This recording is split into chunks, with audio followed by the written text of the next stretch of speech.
परम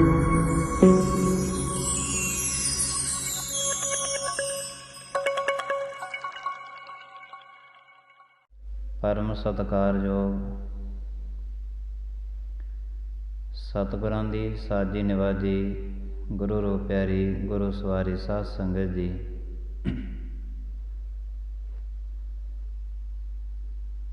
गुरु दरबार दे विच नितनेम कर्म अनुसार आपो अपनियां अरदासां बेनतियां लैके गुरु दरबार दे विच पहुँचे हाँ। जो कुछ असी लेके आए हाँ तकरीबन आउंदियां सार ही वो सब कुछ असी परमेश्वर दे अगे अपना अर्पण कर दिंने। दूसरी गल, संगत विच बैठदे हाँ इस वास्ते कि इस घर दे विचों हुण कुछ ना कुछ लेके जाना है। कुछ देन आए सी वो ते दे दिता है, हुण समा है कुछ लैण दा। ते लेना की है? सतगुरु महाराज जी कहंदे गुरमुख लाहा लै गए, मनमुख चले मोल गवाए जियो। जेड़े गुरमुख ने वो तां परमात्मा दे चरनां विच बैठ के लाहे प्राप्त कर लैंदे ने। लाहा लेना जेड़े मनमुख बंदे ने और जेड़ा उन्हां कोले मूल अपना हुंदा है वो भी गवा के चले जाते हैं। मूल बंदे कोल की है?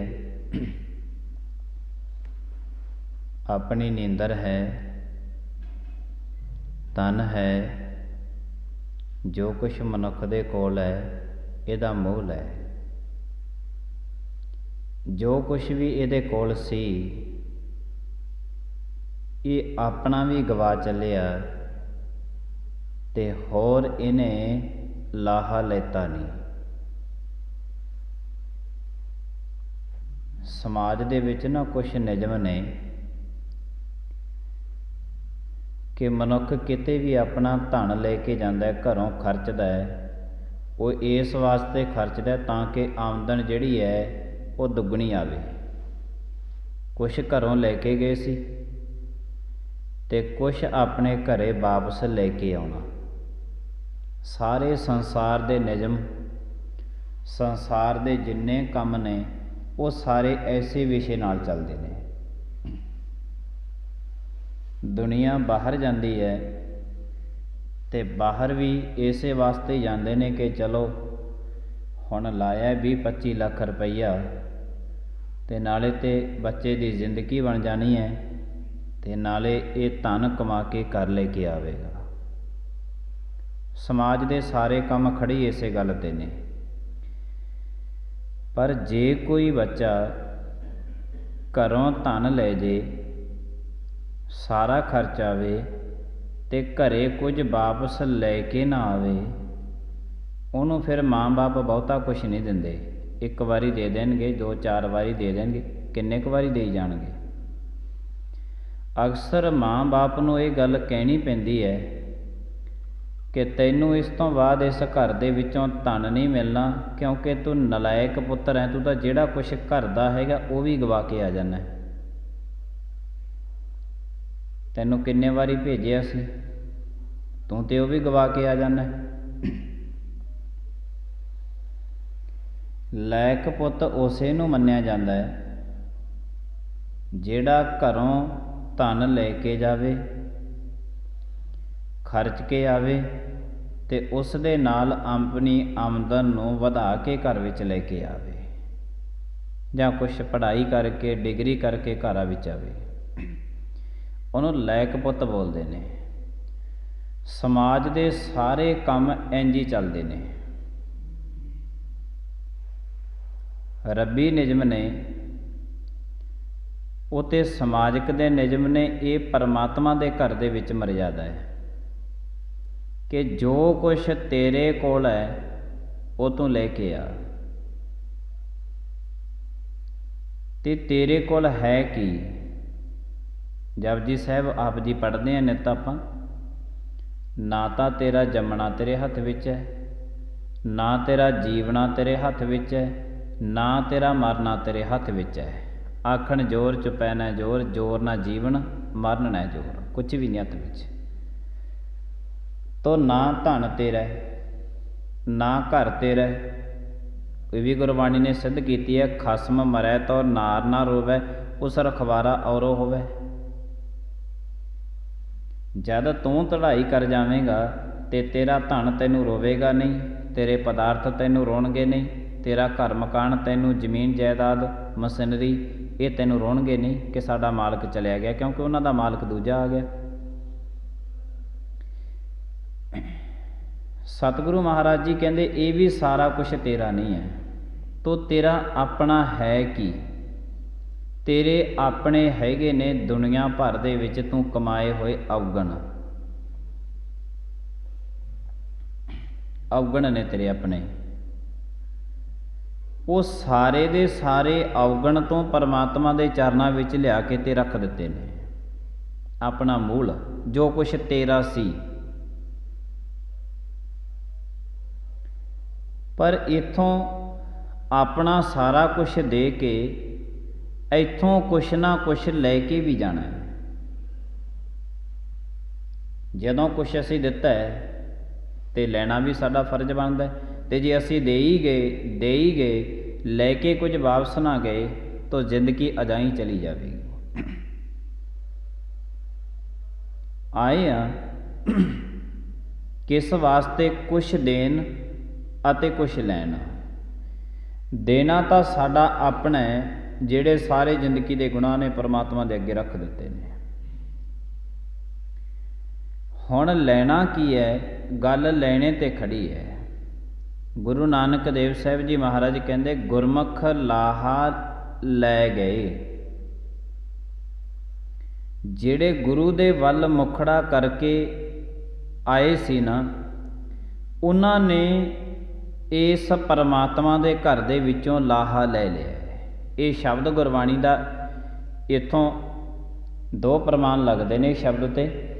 ਇੱਕ ਤੇ ਅਸੀਂ ਘਰੋਂ ਆਏ, ਗੁਰੂ ਦੇ ਘਰ ਵਿੱਚ ਆਏ, ਇੱਥੇ ਸਾਰਾ ਕੁਝ ਰੱਖ ਕੇ ਗੁਰੂ ਦਾ ਸ਼ਬਦ ਹੁਕਮਨਾਮਾ ਸੁਣ ਕੇ ਫਿਰ ਵਾਪਸ ਘਰੇ ਚਲੇ ਗਏ। ਇੱਕ ਦੂਜੀ ਗੱਲ, ਅਸੀਂ ਇਸ ਸੰਸਾਰ ਦੇ ਵਿੱਚ ਆਏ, ਸੰਸਾਰ ਦੀ ਸੇਵਾ ਕਰਦਿਆਂ, ਸਿਮਰਨ ਬੰਦਗੀ ਕਰਦਿਆਂ ਇੱਥੋਂ ਲਾਹਾ ਖੱਟਿਆ ਤੇ ਵਾਪਸ ਫਿਰ ਆਪਣੇ ਘਰੇ ਪਰਮਾਤਮਾ ਦੇ ਘਰ ਵਿੱਚ ਚਲੇ ਗਏ। ਦੋ ਪ੍ਰਮਾਣ। ਗੁਰਮੁਖ ਲਾਹਾ ਲੈ ਗਏ। ਸੰਗਤ ਵਿੱਚ ਆਏ ਸੀ, ਗੁਰਮੁਖ ਲਾਹਾ ਲੈ ਕੇ ਆਪਣੇ ਘਰ ਚਲੇ ਗਏ। ਸੰਸਾਰ ਦੇ ਵਿੱਚ ਆਇਆ ਸੀ ਇਹ ਜੀਵ, ਇੱਥੋਂ ਲਾਹਾ ਲੈ ਕੇ ਆਪਣੇ ਘਰ ਪਰਮਾਤਮਾ ਦੇ ਘਰ ਪਹੁੰਚ ਗਿਆ ਹੈ। ਤੋ ਕੁਛ ਦੇਣਾ ਹੈ ਤੇ ਕੁਛ ਲੈਣਾ ਵੀ ਹੈ। ਤੇ ਜੇ ਕੁਛ ਲੈਣਾ ਹੈ ਤੇ ਕੁਛ ਦੇਣਾ ਵੀ ਹੈ। ਸੰਸਾਰ ਦੇ ਵਿੱਚ ਜਿਹੜੇ ਅਸੀਂ ਕੰਮ ਕਰਦੇ ਹਾਂ ਸਾਰੇ ਇੰਝ ਹੀ ਚੱਲਦੇ ਨੇ। ਜੇ ਕੁਛ ਅਸੀਂ ਲੈਤਾ ਹੈ ਤੇ ਕੁਛ ਦੇਣਾ ਵੀ ਪੈਂਦਾ। ਜੇ ਕੁਛ ਦੇਣਾ ਹੈ ਤੇ ਕੁਛ ਲੈਣੇ ਵੀ ਆ। ਸੰਸਾਰ ਦੀ ਸਾਰੀ ਰਹੁ ਰੀਤ ਰਿਵਾਜ ਇਸੇ ਤਰ੍ਹਾਂ ਚੱਲਦੀ ਹੈ। ਤਾਂ ਗੁਰੂ ਸਾਹਿਬ ਜੀ ਮਹਾਰਾਜ ਕਹਿੰਦੇ ਗੁਰਮੁਖ ਲਾਹਾ ਲੈ ਗਏ, ਮਨਮੁਖ ਚੱਲੇ ਮੂਲ ਗਵਾਏ ਜੀਓ। ਜਿਹੜੇ ਮਨਮੁਖ ਬੰਦੇ ਨੇ ਉਹ ਆਪਣਾ ਜਿਹੜਾ ਉਹਨਾਂ ਦੇ ਕੋਲ ਹੁੰਦਾ ਹੈ ਉਹ ਵੀ ਗਵਾ ਕੇ ਚਲੇ ਜਾਂਦੇ ਨੇ। ਉਹਨਾਂ ਕੋਲ ਕੀ ਹੁੰਦਾ? ਆਪਣੀ ਨੀਂਦਰ ਉਹਦੀ ਆਪਣੀ ਹੁੰਦੀ ਹੈ ਤੇ ਨੀਂਦ ਤੇ ਗਵਾ ਲਈ। ਹੁਣ ਜੇ ਨੀਂਦ ਵੀ ਗਵਾਈ ਹੈ, ਘਰ-ਬਾਰ ਵੀ ਛੱਡਿਆ, ਤੇ ਗੁਰੂ ਸਾਹਿਬ ਜੀ ਮਹਾਰਾਜ ਕਹਿੰਦੇ ਕੋਈ ਤੇ ਲਾਹਾ ਤੂੰ ਲੈ ਕੇ ਜਾ ਪਰਮਾਤਮਾ ਦੇ ਘਰ ਵਿੱਚੋਂ। ਤੂੰ ਤੇ ਆਪਣਾ ਕਿਤੇ ਇਹ ਨਾ ਹੋਵੇ ਮੂਲ ਵੀ ਗਵਾ ਲੈ, ਤੂੰ ਨੀਂਦਰ ਵੀ ਗਵਾ ਲਈ ਆਪਣੀ। ਜੇ ਨੀਂਦਰ ਗਵਾਈ ਹੈ, जे कुछ दिता है परमात्मा नूं ते लै भी लै। जब तू अपनी नींदर छड़ दिती परमात्मा वास्ते तो फिर कुछ ना कुछ लै परमात्मा तो। वो है लाहा।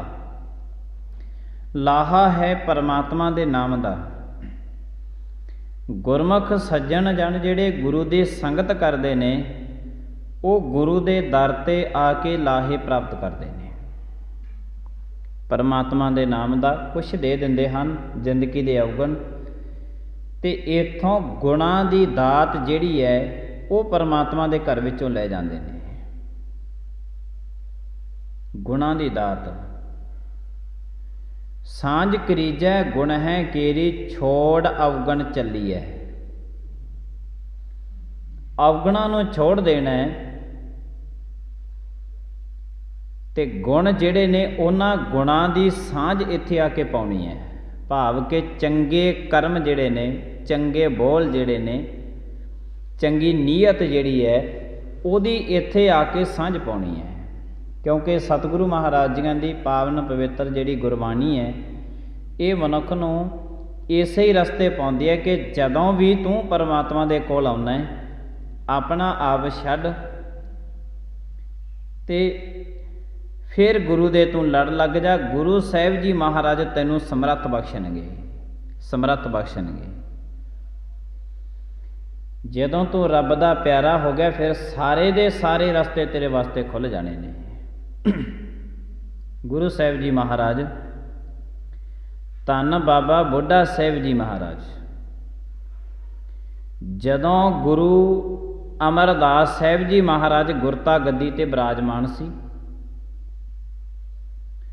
उस वक्त गोइंदवाल साहिब जी महाराज रहिंदे सी ते ओथे गुरु अंगद देव साहिब जी महाराज जियां दे दो सपुत्र सी बाबा दातू जी। बाबा दातू जियां ने की किया जदों गुरु अमरदास साहिब जी महाराज नूं गुरता गद्दी मिल गई तो बाबा दातू जी गुरु अमरदास साहिब जी महाराज नाल ईर्खा करते सी कि गुरता गद्दी पुत्त कोले आउणी चाहिदी सी। इह ते संसार दे विच आम है।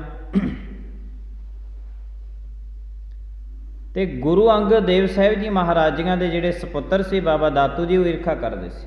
एक दिन ऐसा आया उन्होंने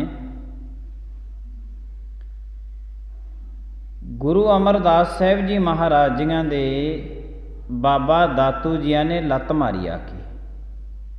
उन्हां दा वड्डा शरीर सी महाराज जियां दा तकरीबन 94-95 साल की उम्र दे विच जाके उन्होंने अपना चोला साहिब त्यागया सी वडेरी उम्र दे विच। ते गुरु साहिब जी महाराज की कृपा बख्शिश दे नाल उन्हां दी सब तो वड्डी उम्र गुरु अमरदास साहिब जी महाराज जियां दी है। असीं कह सकते हैं इतिहास दे विच इंज लिखिआ। ते बाबा दातू जियां ने जदों लत्त मारी गोइंदवाल साहिब तो फिर गुरु अमरदास साहिब जी महाराज चल पे। कहा कुछ नहीं उत्थों चले कहंदे चलो जे इत्थे सानूं तुसीं नहीं ना रहण दिंदे चलो कहंदे असीं इत्थों ही चले जाने हैं। उत्थों चले तो गुरु अमरदास साहिब जी महाराज बासर के गिल पिंड दे विच आ गए जिहड़ा उन्हां दा जद्दी पिंड सी। गुरु अंगद देव साहिब जी महाराज जी दे सपुत्र ने लत्त मारी तो गुरु साहिब जी महाराज अपने जद्दी पिंड आके टिक गए। तो जद्दी पिंड आके ना महाराज जियां ने अपने नगर दे बाहर एक कोठे दे विच जाके आसन ला लिया। आसन ला के ते बाहर गुरु अमरदास साहिब जी महाराज ने लिख के लाता कि जेड़ा भी मनुख इस कोठे का कुंडा खोल के अंदर आऊगा वो साडा सिख नहीं होऊगा, वो साडा सिख नहीं होऊगा जेड़ा कुंडा खोल के अंदर आया। हुण गुरु अमरदास साहिब जी महाराज जी ने अंदर बह के ते समाधि ला ली। समाधि ला गई, गुरु साहिब जी महाराज की सिमरन बंदगी करते रहे। इधरों बाबा बुढ़ा साहिब जियां नूं पता लग्या कि भाई दातू जियां ने लत्त मारी। ਦੇਖੋ, ਜਦੋਂ ਸਮਾਜ ਦੇ ਵਿੱਚ ਇੱਕ ਰੌ ਰੀਤ ਰਿਵਾਜ ਹੈ ਕਿ ਆਮ ਹੀ ਜਿਹੜੀ ਹੈ ਇਹ ਚੀਜ਼ਾਂ ਸਮਾਜ ਦੇ ਵਿੱਚ ਚੱਲਦੀਆਂ ਨੇ, ਇੱਕ ਦੂਸਰੇ ਨੂੰ ਦਬਾਉਣ ਦੀਆਂ। ਪਰ ਜਿਹੜੇ ਰੱਬ ਦੇ ਪਿਆਰੇ ਹੁੰਦੇ ਨੇ ਨਾ, ਰੱਬ ਦੇ ਪਿਆਰੇ, ਉਹ ਆਪਣੀ ਜ਼ੁਬਾਨ ਦੇ ਵਿੱਚੋਂ ਕੁਝ ਵੀ ਨਹੀਂ ਬੋਲਦੇ, ਨਹੀਂ ਬੋਲਦੇ। ਬਾਬਾ ਫਰੀਦ ਸਾਹਿਬ ਜੀਆਂ ਦਾ ਬਚਨ ਮੈਂ ਤੁਹਾਨੂੰ ਸੁਣਾਵਾਂ। ਫਰੀਦਾ ਜੇ ਤੈ ਮਾਰਨ ਮੁੱਕੀਆਂ, ਤਿੰਨਾਂ ਨਾ ਮਾਰੇ ਘੁੰਮ, ਆਪ ਨੜੇ ਘਰ ਜਾਈਏ ਪੈਰ ਤਿੰਨਾਂ ਦੇ ਚੁੰਮ। ਹੈਰਾਨਗੀ ਦੀ ਗੱਲ ਹੈ ਕਿ ਜੇ ਕੋਈ ਸਾਡੇ ਮੁੱਕੀਆਂ ਮਾਰੇ, ਫਰੀਦਾ ਜੇ ਤੈ ਮਾਰਨ ਮੁੱਕੀਆਂ, ਤਿੰਨਾਂ ਨਾ ਮਾਰੇ ਘੁੰਮ, ਆਪ ਨੜੇ ਘਰ ਜਾਈਏ ਪੈਰ ਤਿੰਨਾਂ ਦੇ ਚੁੰਮ।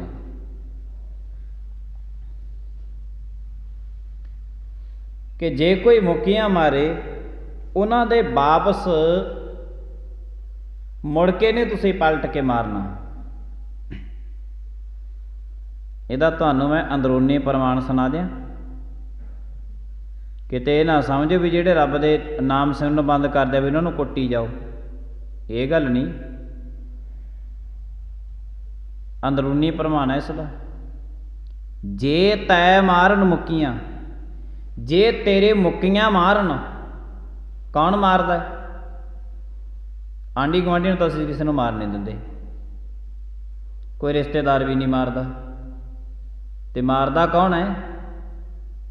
ਹੰਕਾਰ ਮਾਰਦਾ ਹੈ, ਲੋਭ ਮਾਰਦਾ ਹੈ, ਕ੍ਰੋਧ ਮਾਰਦਾ ਹੈ, ਮਾਰਦਾ ਨਾ ਅੰਦਰੋਂ ਮੁੱਕੀਆਂ। ਹੰਕਾਰ ਮਾਰਦਾ ਨਾ ਅੰਦਰੋਂ ਮੁੱਕੀਆਂ ਕਿ ਤੂੰ ਐਡਾ ਤਕੜਾ, ਤੇਰੇ ਵਰਗਾ ਤੇ ਕੋਈ ਹੈ ਹੀ ਨਹੀਂ, ਮਾਰਦਾ ਨਾ ਮੁੱਕੀਆਂ। ਇਹਨੂੰ ਕਿਹਾ ਗੁਰੂ ਸਾਹਿਬ ਜੀ ਮਹਾਰਾਜ ਨੇ, ਜੇ ਤੈ ਮਾਰਨ ਮੁੱਕੀਆਂ। ਜੇ ਤੇਰੇ ਇਹ ਹੰਕਾਰ, ਲੋਭ, ਕ੍ਰੋਧ, ਕਾਮ, ਇਹ ਸਾਰੇ ਤੇਰੇ ਜਦੋਂ ਮੁੱਕੀਆਂ ਮਾਰਨ, ਤਿੰਨਾਂ ਨਾ ਮਾਰੇ ਘੁੰਮ। ਤੂੰ ਘੁੰਮ ਕੇ ਪਲਟ ਕੇ ਇਹਨਾਂ ਦੇ ਨਾ ਮਾਰੀ। ਆਪ ਨੜੇ ਘਰ ਜਾਈਏ ਪੈਰ ਤਿੰਨਾਂ ਦੇ ਚੁੰਮ। ਆਪ ਨੜੇ ਘਰ ਕਿਹੜਾ ਹੈ? ਇਹ ਦੁਨੀਆ ਸਾਡਾ ਘਰ ਨਹੀਂ ਹੈ। ਸਰੀਰ ਦਾ ਘਰ ਹੈ ਸ਼ਮਸ਼ਾਨ ਘਾਟ, ਤੇ ਮਨ ਦਾ ਘਰ ਹੈ ਪਰਮਾਤਮਾ ਦਾ ਘਰ।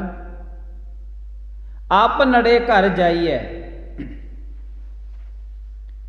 ਇਹਨਾਂ ਸਾਰਿਆਂ ਨੇ ਜਦੋਂ ਤੇਰੇ ਮੁੱਕੀਆਂ ਮਾਰੀਆਂ ਤੇ ਤੂੰ ਆਪਣੇ ਘਰ ਦੇ ਵਿੱਚ ਚਲਿਆ ਜਾਵੀਂ।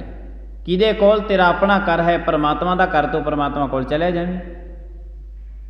ਪੈਰ ਤਿੰਨਾਂ ਦੇ ਚੁੰਮ। ਉਹਨਾਂ ਦਾ ਸ਼ੁਕਰੀਗੁਜ਼ਾਰ ਕਰੀ ਜਿਨ੍ਹਾਂ ਨੇ ਤੇਰੇ ਮੁੱਕੀਆਂ ਮਾਰੀਆਂ। ਉਹਨਾਂ ਦੀ ਮੁੱਕੀਆਂ ਦੀ ਬਦੌਲਤ ਤੂੰ ਭੱਜ ਕੇ ਪਰਮਾਤਮਾ ਦੇ ਕੋਲ ਆਇਆ। ਐਵੇਂ ਨਹੀਂ ਆਉਂਦਾ ਸੀ, ਐਵੇਂ ਤਾਂ ਨਹੀਂ ਆਉਂਦਾ ਸੀ। ਸ਼ੁਕਰ ਕਰੀ ਕਿ ਸਰੀਰ ਨੂੰ ਕੋਈ ਰੋਗ ਲੱਗ ਗਿਆ ਤੇ ਹੁਣ ਭੱਜ ਕੇ ਪਰਮਾਤਮਾ ਕੋਲੇ ਆ ਗਿਆ, ਐਵੇਂ ਤਾਂ ਨਹੀਂ ਆਉਂਦਾ ਸੀ। ਦੁੱਖ ਦਾਰੂ ਸੁਖ ਰੋਗ ਭਇਆ, ਜਾ ਸੁਖ ਤਾਮ ਨਾ ਹੋਈ। ਦੱਸ, ਗੁਰੂ ਸਾਹਿਬ ਜੀ ਮਹਾਰਾਜ ਪੁੱਛਦੇ ਨੇ ਵੀ ਜਦੋਂ ਤੇਰੀ ਝੋਲੀ ਦੇ ਵਿੱਚ ਜਵਾਨੀ ਪਾਈ ਸੀ, ਪੈਸਾ ਪਾਇਆ ਸੀ, ਤੈਨੂੰ ਗੱਡੀਆਂ ਮਕਾਨ ਬੰਗਲੇ ਦਿੱਤੇ ਸੀ, ਉਦੋਂ ਆਇਆ ਰੱਬ ਕੋਲੇ ਚੱਲ ਕੇ? ਕਦੇ ਨਹੀਂ ਨਾ ਆਇਆ। ਹਾਂ, ਹੁਣ ਤੂੰ ਸ਼ੁਕਰਗੁਜ਼ਾਰ ਹੋ ਜਾ ਉਸੇ ਦੁੱਖ ਦਾ ਜਿਹੜੇ ਦੁੱਖ ਦੀ ਬਦੌਲਤ ਅੱਜ ਤੂੰ ਪਰਮਾਤਮਾ ਦੇ ਕੋਲੇ ਬੈਠਾ। ਨਹੀਂ ਆਉਂਦਾ ਸੀ, ਆ ਤੇ ਗਿਆ ਨਾ, ਹੁਣ ਤੇ ਆਉਣਾ ਪਿਆ ਤੈਨੂੰ। ਦੁੱਖ ਦਾਰੂ ਸੁਖ ਰੋਗ ਪਿਆ। ਜਿਹੜਾ ਦੁੱਖ ਸੀ ਫਿਰ ਇਹ ਦਾਰੂ ਦੇ ਰੂਪ ਦੇ ਵਿੱਚ ਤੈਨੂੰ ਦੇਣਾ ਪਿਆ ਵੀ ਹੁਣ ਤੈਨੂੰ ਇਹ ਦਾਰੂ ਦੇ ਦੇ, ਇਸ ਦਵਾਈ ਨਾਲ ਠੀਕ ਹੋ ਕੇ ਤੂੰ ਹੁਣ ਪਰਮਾਤਮਾ ਦੇ ਕੋਲੇ ਆਏਗਾ। ਐਵੇਂ ਨਹੀਂ ਆਉਂਦਾ ਸੀ। ਪੈਰ ਤਿੰਨਾਂ ਦੇ ਚੁੰਮ। ਉਹਨਾਂ ਨੇ ਤੇਰੇ ਮੁੱਕੀਆਂ ਮਾਰੀਆਂ, ਉਹਨਾਂ ਦਾ ਤੂੰ ਸ਼ੁਕਰਗੁਜ਼ਾਰ ਹੋ ਜਾ, ਇਸੇ ਕਰਕੇ ਤੂੰ ਪਰਮਾਤਮਾ ਦੇ ਚਰਨਾਂ ਵਿੱਚ ਆ ਗਿਆ ਸੀ। ਗੁਰੂ ਸਾਹਿਬ ਜੀ ਮਹਾਰਾਜ ਕਹਿੰਦੇ ਹਨ ਕਿ ਇਹ ਗੁਰਮੁਖਾ, ਜੇ ਕੁਛ ਲੈ ਕੇ ਆਇਆ ਤੇ ਕੁਛ ਲੈ ਕੇ ਵੀ ਜਾਈਂ। ਬਾਬਾ ਬੁੱਢਾ ਸਾਹਿਬ ਜੀਆਂ ਨੂੰ ਇਸ ਗੱਲ ਦਾ ਪਤਾ ਲੱਗ ਗਿਆ। ਬਾਬਾ ਬੁੱਢਾ ਸਾਹਿਬ ਜੀ ਜਦੋਂ ਗਏ ਬਾਸਰ ਕੇ ਗਿੱਲ, ਸੰਗਤਾਂ ਨਾਲ ਲੱਗੀਆਂ। ਗੁਰੂ ਅਮਰਦਾਸ ਸਾਹਿਬ ਜੀ, ਗੁਰੂ ਦੇ ਸਾਹਿਬ ਜੀ ਮਹਾਰਾਜ ਦੇ ਤੇ ਮਗਰ ਜਾਣਾ ਹੀ ਸੀ। ਭੇਟਾਵਾਂ ਲੈ ਕੇ ਗਏ। ਬਾਸਰ ਕੇ ਗਿੱਲ ਜਾ ਕੇ ਪੁੱਛਿਆ ਕਿ ਗੁਰੂ ਸਾਹਿਬ ਜੀ ਮਹਾਰਾਜ ਨੂੰ ਮਿਲਣਾ।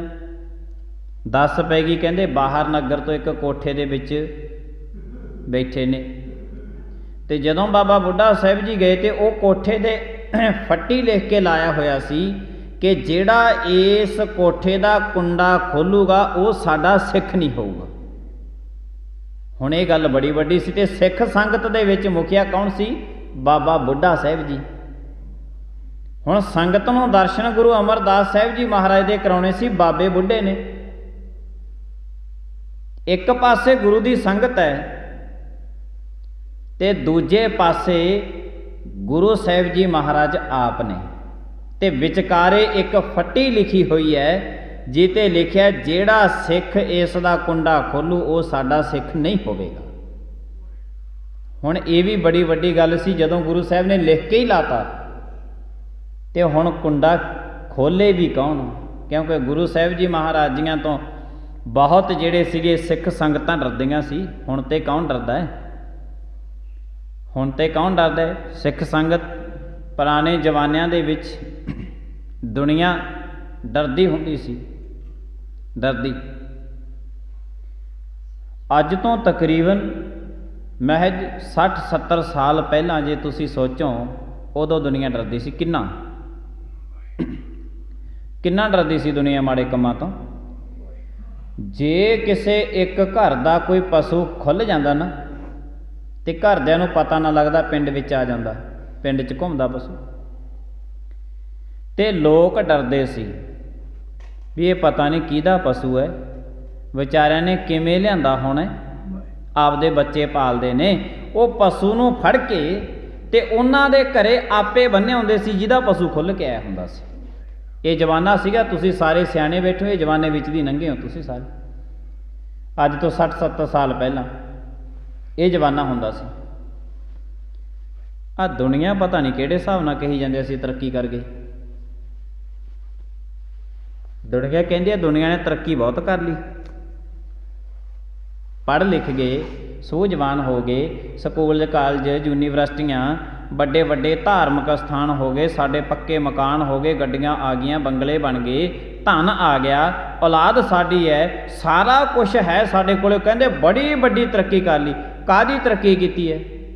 ਪਹਿਲਾਂ ਜ਼ਮਾਨੇ ਦੇ ਵਿੱਚ ਅੱਜ ਤੋਂ 60-70 ਸਾਲ ਪਹਿਲਾਂ ਕੋਈ ਬਾਹਲੀ ਵੱਡੀ ਗੱਲ ਨਹੀਂ, ਉਦੋਂ ਪਸ਼ੂ ਨੂੰ ਫੜ ਕੇ ਉਹਨਾਂ ਦੇ ਘਰੇ ਬੰਨ੍ਹ ਕੇ ਆਉਂਦੇ ਹੁੰਦੇ ਸੀ। ਤੇ ਹੁਣ ਘਰੇ ਬੰਨੇ ਹੋਏ ਪਸ਼ੂਆਂ ਨੂੰ ਲੋਕ ਖੋਲ੍ਹ ਕੇ ਲੈ ਜਾਂਦੇ ਨੇ। ਆਹ ਤਰੱਕੀ ਕੀਤੀ ਹੈ।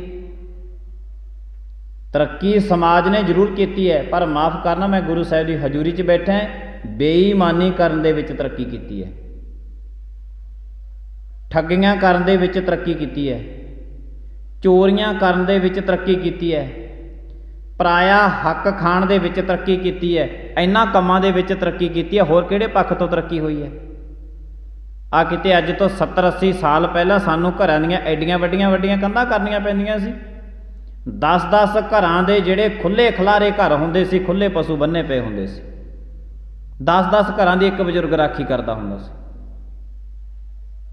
ਕਾਹਦੀਆਂ ਤਰੱਕੀਆਂ ਨੇ?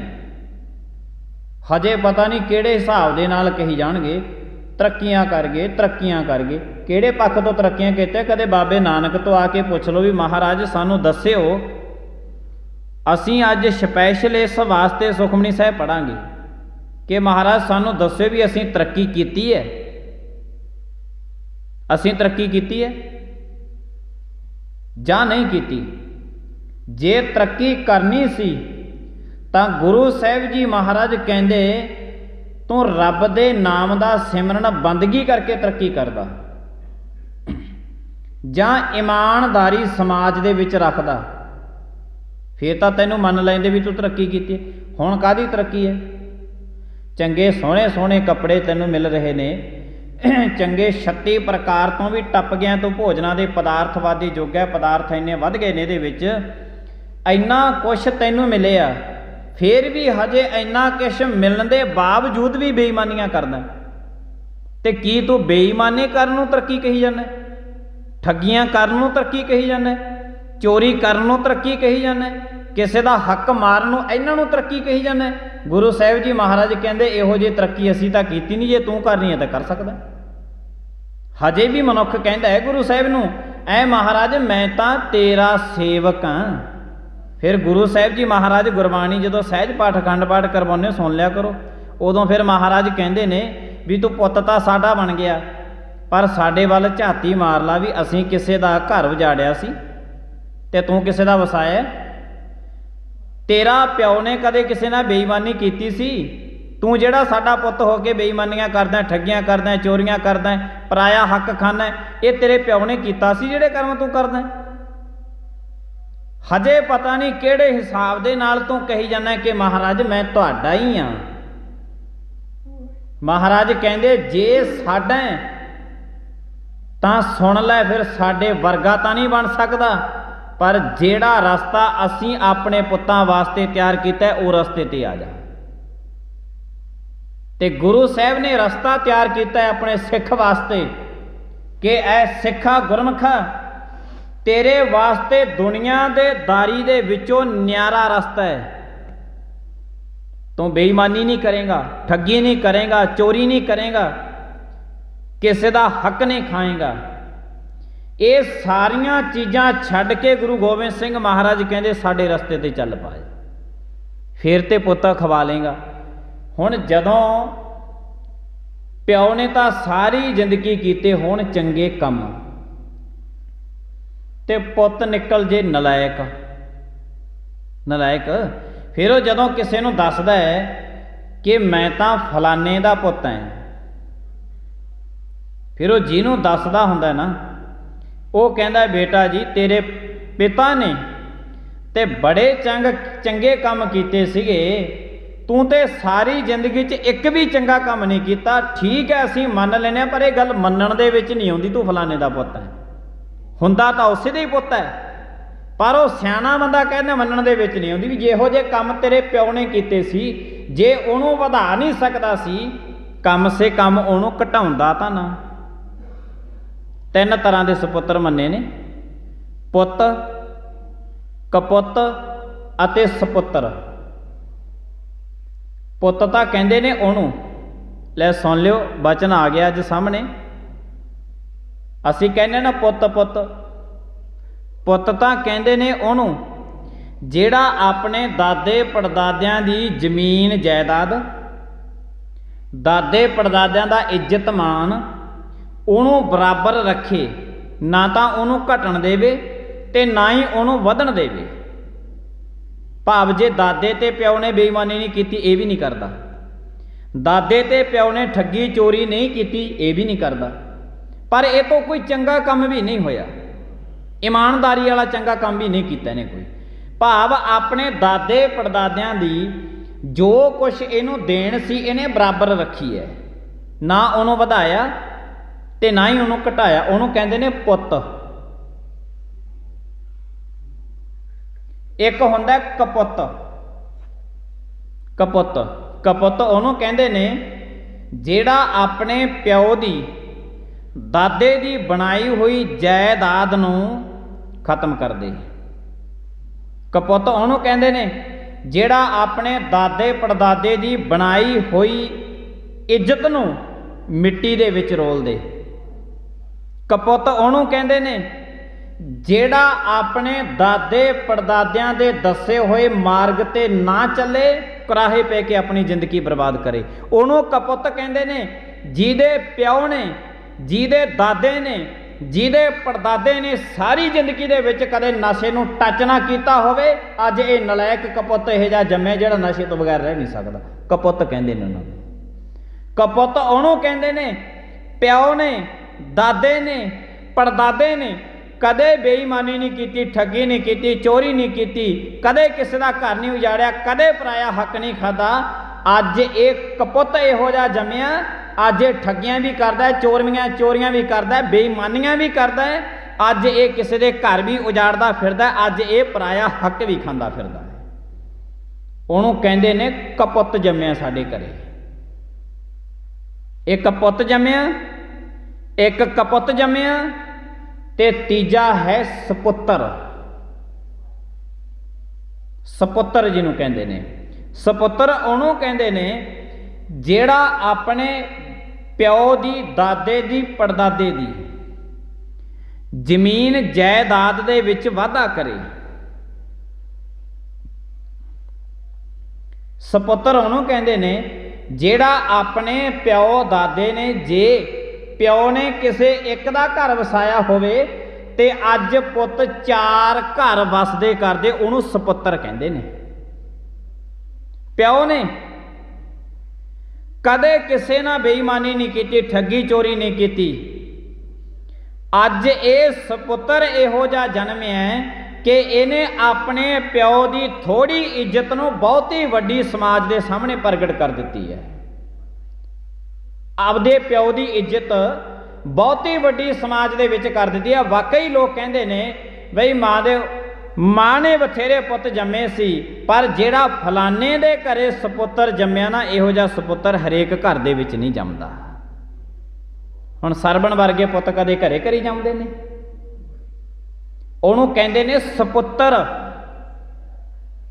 ਜਿਹੜਾ ਆਪਣੇ ਪਿਓ ਦੀ, ਦਾਦੇ ਦੀ, ਪੜਦਾਦੇ ਦੀ ਇੱਜ਼ਤ ਨੂੰ ਦੁੱਗਣੀ ਕਰ ਦੇਵੇ,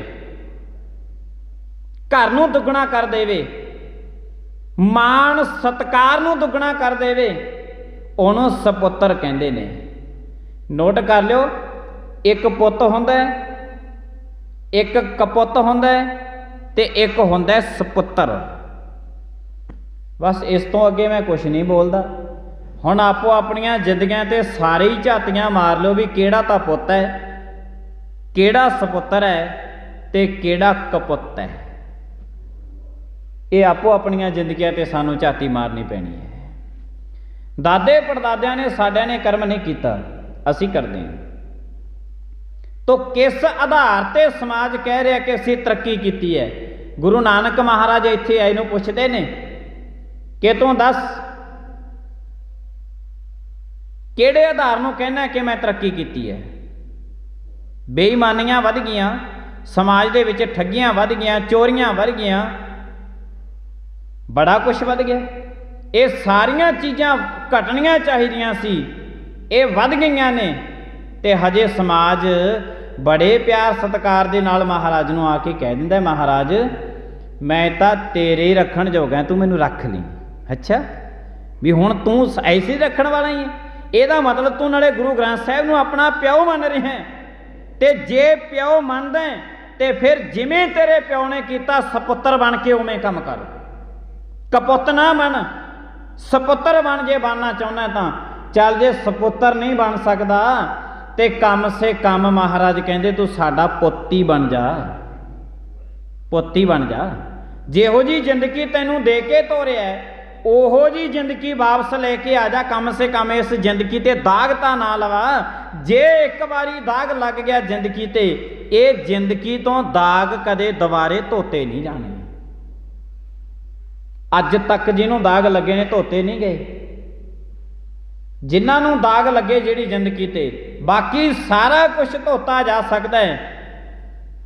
ਮਕਾਨ ਮਹਿਲ ਧੋਤੇ ਜਾ ਸਕਦੇ ਨੇ, ਬਸਤਰ ਧੋਤੇ ਜਾ ਸਕਦੇ ਨੇ, ਜਿੰਨਾ ਕੁਛ ਸਮਾਜ ਦੇ ਵਿੱਚ ਬਣਿਆ ਸਾਰਾ ਕੁਛ ਪਾਣੀ ਨਾਲ ਧੋਤਾ ਜਾ ਸਕਦਾ ਹੈ।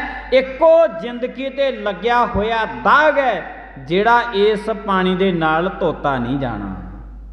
ਫਰੀਦਾ ਜੇ ਤੂੰ ਅਕਲ ਲਤੀਫ, ਮਹਾਰਾਜ ਕਹਿੰਦੇ ਕਾਲੇ ਲਿਖ ਨਾ ਲੇਖ।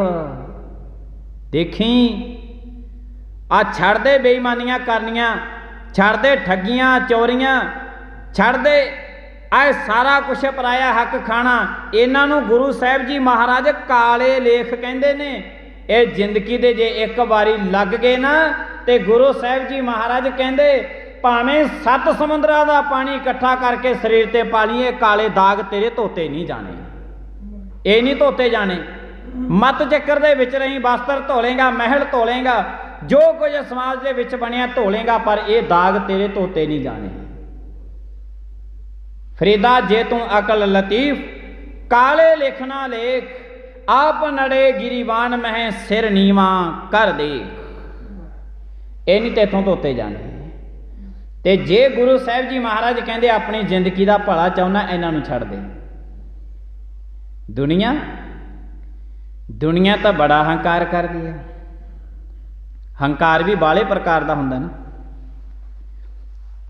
कई तो बेचारे 2-4 चीज़ां जिहां छड्ड के कहणगे ना बाबा जी साडा घर तां बाबे नानक की किरपा दे नाल वसदा है। क्यों भाई किवें वसदा, तुहाडी किरपा किवें स्पैशल होई है महाराज जी?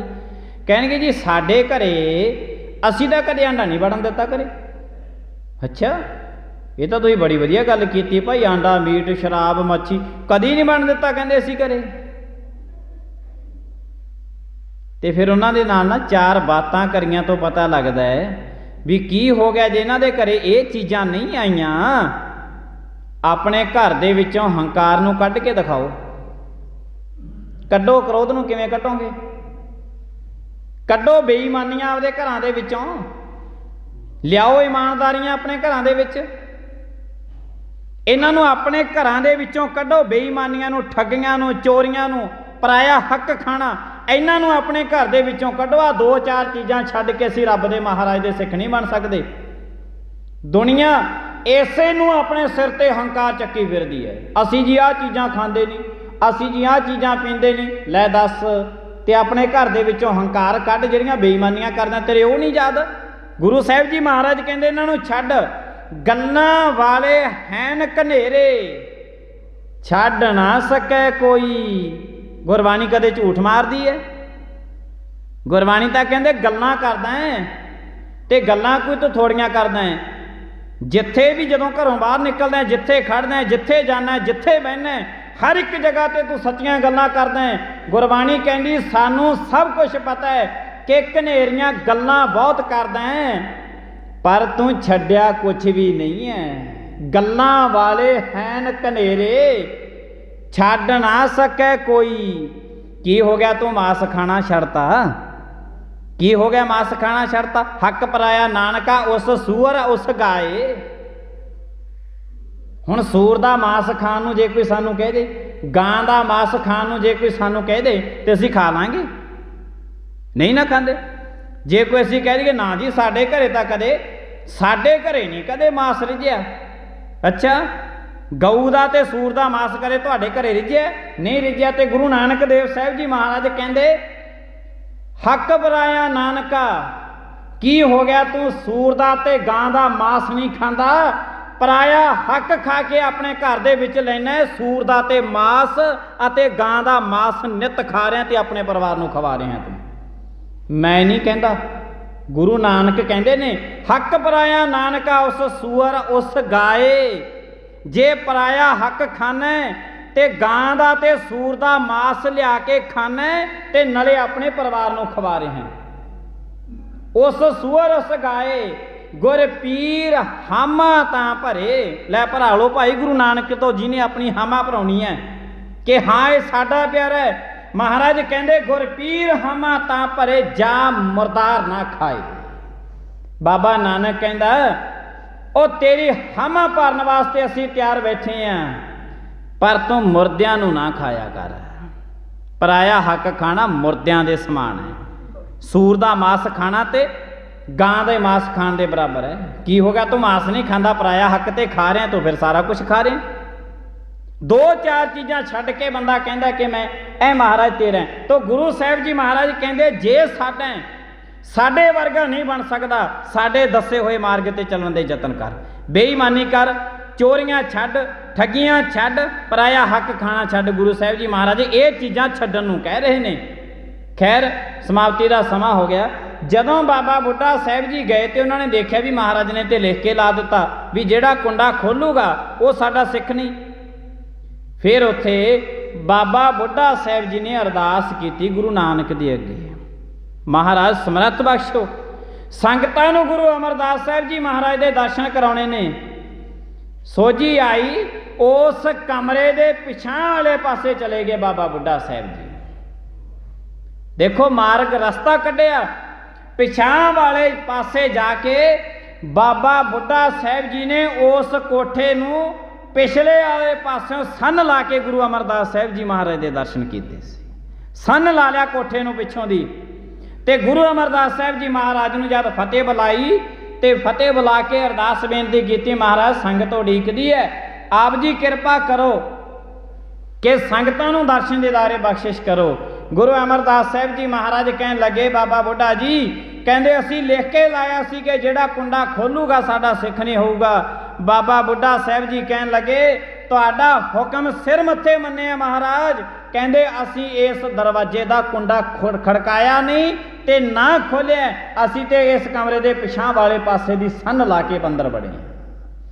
तो गुरु अमरदास साहब जी महाराज नूं अरदास बेनती करके बाबा बुढ़ा साहब जियां ने बाहर गुरु दियां संगतां दे सामने पेश किया। गुरु साहब जी महाराज कृपा करो, संगतां नूं आशीर्वाद बख्शो।